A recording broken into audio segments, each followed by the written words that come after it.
তুমি বিনে কথা আৰু কণ্ঠ দেৱৰাজ শৰ্মা। তুমি বিনে এটি মুহূৰ্ত পাৰ কৰিব নোৱাৰা জনে আজি কেৱল তোমাৰ ফটো এখন চায়েই সন্তুষ্ট থাকিবলগীয়া হৈছে। তোমাক প্ৰতিপলতে প্ৰতিটোৰ কথাই খুলি কোৱা জনে আজি কেৱল ৰাতিপুৱা সুপ্ৰভাত আৰু ৰাতিলৈ শুভৰাত্ৰিৰে সামৰিব লগা হৈছে।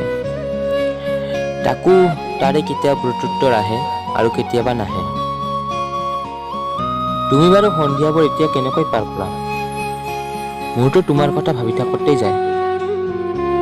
মন্দিৰলৈ সদায় যোৱা দেখোন, প্ৰাৰ্থনানো কি কৰা? মইতো তোমাক বিচাৰোঁ সদায়। তুমি বাৰু মোক এতিয়াও ভাল পোৱা নেকি? মই কিন্তু তোমাক পাওঁ।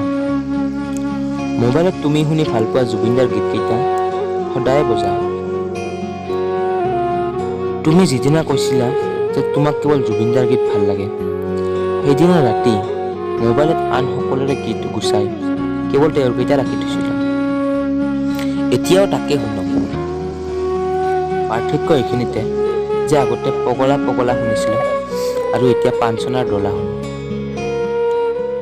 কিন্তু কি জানা, আজিও মোৰ মন যায় মোৰ চকুত চকুত হৈ চাবলৈ, লাহে লাহে তোমাৰ ওচৰ পাবলৈ মোৰ মন যায়। নমস্কাৰ।